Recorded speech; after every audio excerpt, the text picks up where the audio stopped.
जीतने वालों को मेरा सलाम, क्योंकि एक दिन हर कोई जीतेगा। मियामोटो मुसाशी 500 साल बाद आज भी जापान के महानतम तलवारबाज माने जाते हैं। मुसाशी पूरी जिंदगी जापान में घूमते रहे। वे 61 डुएल्स में यानी 1-on-1 लड़ाई में अपराजित रहे। वे फाइटर होने के साथ साथ आर्टिस्ट, राइटर और फिलोसोफर भी थे, इसलिए उन्हें जापान का स्वॉर्ड सेंट कहा जाता है। जीवन के आखिरी दिनों में वे गुफा में रहने चले गए और वहां कई महीनों तक एकांत में ध्यान किया। फिर मरने से ठीक एक हफ्ते पहले उन्होंने अपने चहेते शिष्य के लिए एक किताब लिखी, डोकोडो, जिसका मतलब है आर्ट ऑफ वॉकिंग अलोन। उन्होंने अपनी पूरी जिंदगी में जो कुछ सीखा उन्हें 21 प्रिंसिपल्स में बदल दिया, जिसमें से 5 हम इस वीडियो में देखेंगे। ये प्रिंसिपल्स नए नहीं हैं, लेकिन ये सीधे और सटीक हैं, क्योंकि इसमें मुसाशी के पूरे जीवन का निचोड़ है जो वो अपने शिष्य को देना चाहते थे। अगर हम इनमें से एक भी प्रिंसिपल पूरी तरह अपने जीवन में उतार सकें तो हमारा भला हो जाएगा। सबसे पहला प्रिंसिपल जो मुसाशी देते हैं कि accept everything just the way it is. Eckhart Tolle अपनी किताब पावर ऑफ नाउ में कहते हैं कि जो भी आपके जीवन में इस पल हो रहा है उसे ऐसे स्वीकार कर लो जैसे ये आपकी मर्जी से हो रहा है। Whatever the present moment contains, accept it as if you have chosen it. This will miraculously transform your whole life. ये सिंपल सी क्रिया आपके जीवन में बदलाव नहीं बल्कि ट्रांसफॉर्मेशन लाती है, क्योंकि जो समय आप परेशान होने में या शिकायत करने में लगाते हो वो समय सचेत रहकर खुद को बेहतर करने में लगा सकते हो। जब आप कहते हो कि मुझे डर लग रहा है, मुझे बहुत सारे डाउट होते हैं, तो एक्सेप्ट करो कि ये फीलिंग्स मेरी मर्जी से ही मेरे अंदर टिकी हुई हैं। ये एक्सेप्टेंस ही अवेयरनेस है, और अवेयरनेस ही वो स्थान है जहां आप रिएक्शन की जगह एक्शन चुन सकते हो, और इस अवेयरनेस के बाद ही आप इस पर काम करना शुरू करते हो। अगला प्रिंसिपल जो मियामोटो मुसाशी देते हैं कि do not seek pleasure for its own सेक। केवल मजे के लिए कुछ भी मत करो। मार्कस ऑरेलियस मेडिटेशन में कहते हैं कि हर दिन खुद से पूछो, क्या मेरा जन्म सिर्फ मजे के पीछे भागने के लिए हुआ है? क्या मैं अपनी पूरी जिंदगी यूं ही गवा दूंगा? प्लेजर यानी मजे से गहरा अनुभव है हैप्पीनेस, और हैप्पीनेस यानी खुशी से गहरा देर तक रुकने वाला अनुभव है आनंद यानी जॉय। केवल मजे के लिए कुछ करते जाना आपको हमेशा रोके रहेगा। आप कभी भी किसी भी चीज़ को गहराई से नहीं जान पाओगे, ना ही कभी आप अभ्यास की तरफ अपना ध्यान मोड़ पाओगे। जितने भी सेंस प्लेजर्स यानी इंद्रिय सुख हैं जो देखने, खाने, पीने से मिलते हैं, अगर इन्हें प्रायोरिटी दी जाए तो ये एडिक्शन में बदल जाते हैं। सच्चाई ये है कि हमारे मन के सोर्स में इनफाइनाइट हैप्पीनेस और आनंद छिपा है। जब भी आपकी पसंद की कोई चीज़ आपको मिलती है तो मन कुछ पल के लिए थोड़ा बहुत शांत हो जाता है और अंदर छिपा आनंद मज़े के रूप में सामने आ जाता है, और हमको लगता है कि मज़ा बाहर से आया। इस गलत फहमी में जब भी आप अपने से बाहर मज़ा ढूंढते हो तो आप असली सोर्स को इग्नोर करते हो, जहां सच में आनंद मिलता है और मज़े की प्यास बुझाई नहीं बुझती। आप कितना भी पसंद का खा लो, पी लो, पहन लो, देख लो, सुन लो, लेकिन और अच्छे और ज़्यादा की भूख कभी ख़त्म नहीं होती। अगर आपको सच में मज़ा चाहिए तो आपको बस मन को शांत करने की ज़रूरत है। फिर चाहे वो पेंट करना हो या डांस करना, पहाड़ चढ़ना या मार्शल आर्ट्स करना, आपको किसी भी कार्य में मज़ा, खुशी और आनंद आ सकता है। अगली बार जब आप कुछ करने जाओ तो खुद से पूछो कि क्या ये काम मैं केवल मज़े के लिए कर रहा हूँ। अगली बात मुसाशी कहते हैं, do not under any circumstances depend on a partial feeling. किसी भी हालात में अधूरी फीलिंग पर निर्भर मत करना या अधूरी फीलिंग पर निर्भर करने की आदत मत बनाओ। हमारे अंदर और बाहर लगातार कई सारी आवाज़ें चल रही हैं। ये सब मन के चंचल या विचलित होने के कारण है। इस शोर के बीच में हमें जो समझ आता है हम वैसा करने लगते हैं, इसलिए कभी खुद पर पूरी तरह विश्वास नहीं कर पाते। आपको नहीं पता होता कि आपके एक्शन का कारण गुस्सा है या इंस्पिरेशन, और आप गुस्से को ही इंस्पिरेशन मान बैठते हो, लेकिन दोनों में अंतर है। गुस्से के कारण आप नई चीज़ें शुरू तो कर सकते हो लेकिन जारी नहीं रख सकते, गुस्से के सहारे आप प्रॉब्लम सॉल्व नहीं कर सकते, उसके लिए आपको ठंडा दिमाग चाहिए। इसलिए हमेशा फीलिंग के बारे में अवेयर रहिए। फीलिंग क्या है? डॉक्टर एलन वेट्सकिन अपनी किताब कोहेरेंट में कहते हैं कि आप अपने शरीर में पैदा हुए एनर्जी पैटर्न्स को, यानी एनर्जी इन मोशन यानी इमोशन को महसूस कर सकते हो। इस महसूस करने को ही फीलिंग कहते हैं। जब आप कहते हो कि मुझे अच्छा नहीं लग रहा, तो देखो और पता करो कि आप अपने अंदर एक एनर्जी पैटर्न महसूस कर रहे हो और देखो इसका कारण क्या है। इस कला को माइंडफुलनेस कहते हैं। ये आपके लिए बहुत ज़रूरी है क्योंकि यही फीलिंग्स विचारों और एक्शन में बदल जाती है, और बिना फीलिंग्स के प्रति सचेत हुए आप सेल्फ डाउट और गुस्से को सही दिशा नहीं दे सकते। इसका सबसे अच्छा एग्जाम्पल है जोकोविच, जिनकी मेंटल टफनेस का कोई जवाब नहीं।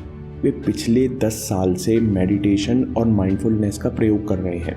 जोकोविच अपना सबसे अच्छा गेम तब खेलते हैं जब उन्हें कोई डोमिनेट करता है या जब हाई प्रेशर सिचुएशन होती है। इसलिए मुसाशी कहते हैं कि अधूरी फीलिंग पर निर्भर करने की आदत बिल्कुल मत बनाओ। अगली बात मुसाशी कहते हैं कि think lightly of yourself and deeply of the world. अगर आपको केवल अपनी आवाज़ सुनाई देगी तो आप जीवन से कुछ नहीं सीख पाओगे। जब आप खुद को बहुत इम्पोर्टेंस नहीं देते कि मैं क्या सोचता हूँ, कि मैं क्या करता हूँ, जब आप बातों को पर्सनली नहीं लेते, तब आप जीवन में सीखना शुरू करते हो। इस असीमित ब्रह्मांड में हम छोटा सा शरीर, छोटा सा इंटेलेक्चुअल माइंड और बहुत छोटी सी मेमोरी लेकर चल रहे हैं। इसलिए आप कह सकते हो कि ह्यूमिलिटी यानी विनम्रता बहुत अच्छी स्ट्रेटेजी है। विनम्रता की पहचान है कि आपको दूसरे लोगों में और अपने आसपास छोटी छोटी चीज़ों में अच्छाई दिखने लगती है। जब ऐसा होता है तो आपको बहुत सारे डिटेल्स दिखने लगते हैं जो अभी तक आपने मिस कर दिए थे। ब्रूस ली ने कहा था कि life itself is a teacher. अगर आप सुनने को तैयार हैं तो जीवन स्वयं ही टीचर है। इसलिए ह्यूमिलिटी और विनम्रता को हर संस्कृति में महान गुण बताया जाता है। जितना हम सीखते हैं उतना हमें पता चलता है कि हमें तो बहुत कम पता है। इसलिए सबसे लंबा बांस का पेड़ सबसे ज़्यादा झुकता है।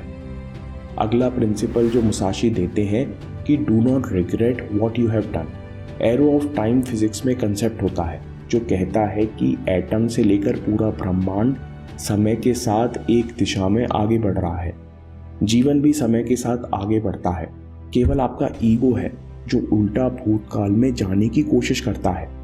भूत और काल से याद आया कि जिस आत्मा में गुस्सा और दर्द भरा होता है उसे प्रेत कहते हैं, और ये भी कहा जाता है कि प्रेत के पैर उल्टे होते हैं। इस सिंबलिज्म का मतलब है कि केवल पिछली गलतियों के बारे में सोचते रहना आपको दुख देता है और आपको आगे नहीं बढ़ने देता। अपनी गलतियों से सीखना अच्छी बात है क्योंकि आप ज़्यादा सचेत रहते हो और बेहतर एक्शन लेते हो। लेकिन regret is not equal to action. Regret एक इमोशन है, एक अनियंत्रित विचार है, और मुसाशी की दुनिया में एक अनियंत्रित इमोशन सामुराई की जान ले सकता है।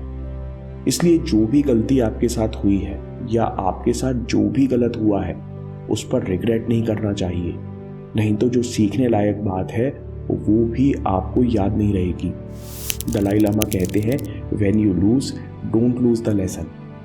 तो सवाल ये है कि इन 5 इंटेलेक्चुअल प्रिंसिपल्स को प्रैक्टिकल एक्शन में कैसे बदलें। ईगो से दूरी बनाकर। कोई भी इंटेलेक्चुअल तरीका, फिलॉसफी पढ़ना या चर्चा करना आपकी ज़्यादा मदद नहीं कर सकते। ईगो से दूरी बनाने का या अवेयरनेस बढ़ाने का मेडिटेशन के अलावा दूसरा कोई प्रैक्टिकल तरीका नहीं है। माइंडफुलनेस और डीप ब्रीथिंग भी आपकी मदद करते हैं। जो भी प्रिंसिपल आपको सबसे पसंद आया हो उसका समरी में से स्क्रीनशॉट ले लीजिए और कहीं ऐसी जगह लिखकर रख लीजिए जहां आप उसे हर दिन सुबह उठते हुए देख सको। दोस्तों, इस वीडियो को जल्दी से समराइज कर लेते हैं। Accept everything just the way it is. जब कभी आपको एडजस्ट होने में दिक्कत आती है या आपका शिकायत करने का मन करता है तो उस पल को, उस परिस्थिति को ऐसे एक्सेप्ट कीजिए कि जैसे सब आपकी मर्जी से हो रहा है। ऐसा करने से आपकी शिकायत एक्सेप्टेंस में बदल जाएगी और एक्सेप्टेंस अवेयरनेस में बदल जाएगी, जहां आप रिएक्शन की जगह एक्शन चुन सकते हो। अगला प्रिंसिपल है do not seek pleasure for its own sake. आनंद का सोर्स आपके अंदर छिपा है। जब इसे इग्नोर करके आप बाहर ढूंढते हो तो हमेशा खुशी को ढूंढते ही रहोगे और ये प्यास कभी नहीं बुझने वाली। आपको केवल मन को शांत करने की ज़रूरत है, इसलिए आप जो भी करो वो पूरी तरह डूब कर करो। तीसरा principle, do not under any circumstances depend on a partial feeling. अधूरी फीलिंग पर निर्भर करने की आदत बिल्कुल मत बनाओ, क्योंकि फीलिंग्स आगे चलकर विचार और एक्शन में बदलती हैं। जब आप सचेत रहते हो कि आपके अंदर कौन सी फीलिंग चल रही है तो आप इन्हें स्वीकार करके ही सही दिशा दे सकते हो। अगला प्रिंसिपल है कि think lightly of yourself and deeply of the world. विनम्रता की पहचान है कि आपको दूसरे लोगों में और अपने आसपास छोटी छोटी चीज़ों में अच्छाई दिखने लगती है। जब ऐसा होता है तो आपको बहुत सारे छोटे डिटेल्स दिखने लगते हैं जो अभी तक आपने मिस कर दिए थे। अगला प्रिंसिपल है do not regret what you have done. अपनी गलतियों से सीखना अच्छी बात है, क्योंकि आप ज़्यादा सचेत रहते हो और बेहतर एक्शन लेते हो।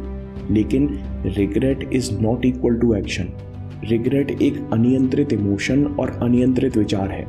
इसलिए दलाई लामा कहते हैं कि when you lose do not lose the lesson.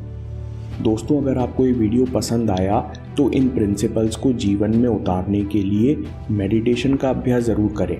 How to start meditation पर अगला वीडियो देखिए या बाद के लिए सेव कर लीजिए, क्योंकि आपके समय से कोई वीडियो, कोई ऐप, कोई न्यूज़ कीमती नहीं है। मैं काम के किस्से लाता रहूँगा। हिम्मत, हरकत, होशियारी, हम जीतेंगे।